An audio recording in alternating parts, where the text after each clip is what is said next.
Beneath this beautiful creek of Austin, Texas, is a layer of karst limestone 400 to 600 feet deep, covering an area of 4,350 square miles and encompassing 15 trillion gallons of water, of which 2 million people depend upon.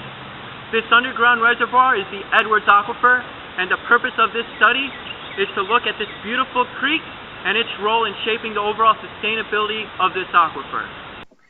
The goals of this study are to 1. Quantify recharge along the reach of this study of Barton Creek from Lost Creek access point to Upper Barton Springs. 2. To identify environmentally sensitive areas where discrete recharge takes place. And 3. To examine long-term trends between climate of this region and recharge to the aquifer from Barton Creek. Discharge values were obtained for discrete points along Barton Creek using direct flow meter measurements or from USGS published stream gauge data.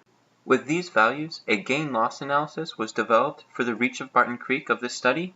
As shown by the general trend for attenuation of discharge moving downstream, it is confirmed that Barton Creek is a losing stream. The contribution of recharge from Barton Creek to the Edwards Aquifer is not homogeneous, however, represented by the following figure, which delineates the extent of the full reach for this study, as well as each sampling location where discharge measurements were taken.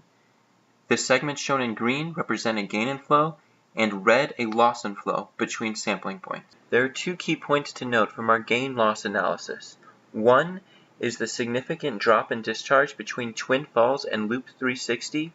This is inferred to be the result of a high transmissive fracture in that segment losing water to the aquifer below. Secondly, the anomalous gain in flow between the Mid-Falls and Twin Falls sampling sites is attributed to an isolated source of infiltration within that segment. In fact, seepage of water from an outcrop adjacent to the creek was observed and may be the source of the increase in discharge. The following plot compares 2 parameters. It looks at precipitation patterns of the Austin area, as well as recharge, which was calculated by finding the discharge variance between Lost Creek access point and Barton Spring. While there is not a perfect correlation between precipitation and recharge, after a visible spike in precipitation, a subsequent increase in recharge occurs shortly after.